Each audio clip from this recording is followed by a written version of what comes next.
తెలుగువారి #1 choice Telugu matrimony.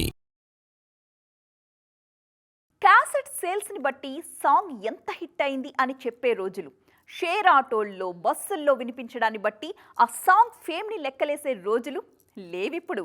ఎన్ని reels అయ్యాయి, ఎన్ని మిలియన్ల వ్యూస్ వచ్చాయి, ఎన్ని రోజుల్లో ఆ ప్రీవియస్ రికార్డ్స్ని బీట్ చేశాయి, దీన్ని బట్టే సాంగ్ ఫేమ్ని డిసైడ్ చేస్తున్నారు జనం.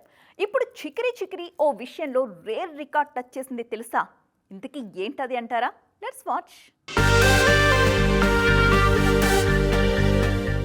రెహమాన్ సంగీతం, రామ్ చరణ్ స్టెప్స్ కలిస్తే రికార్డులను బీట్ చేయడం ఏమంత కష్టం అని మాట్లాడుకుంటున్నారు మెగా ఫ్యాన్స్.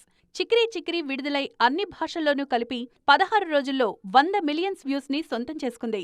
సాంగ్ దూసుకుపోవడం అంటే ఇదేనంటూ హ్యాపీగా ఉన్నారు మెగా పవర్ స్టార్ ఫ్యాన్స్. ఇంతకుముందు ఇలాంటి రికార్డులు క్రియేట్ చేసిన సాంగుల మీద ఫోకస్ పెంచితే సారంగదరియా సాంగ్ గుర్తుకొచ్చింది. పాటలో లిరిక్స్, బీట్ పర్ఫెక్ట్ గా కుదిరితే సాంగ్ సూపర్ హిట్ కావడం ఖాయమంటున్నారు క్రిటిక్స్. 32 రోజుల్లో 100 మిలియన్స్ తెచ్చుకుంది సారంగదరియా. కీర్తి సురేష్ అప్పటిదాకా ఉన్న హోమ్లీ ఇమేజ్ని పక్కన పెట్టి కాస్త గ్లామరస్ గా కనిపించింది మహేష్ మూవీతోనే. కళావతి సాంగ్లో కీర్తిని చూసిన వాళ్లు ఒక్కసారిగా అవాక్కయ్యారు. లిరికల్ వీడియో రిలీజ్ అయిన 35 రోజుల్లోనే ఆ సాంగ్ 100 మిలియన్స్ మార్చ్ చేసింది.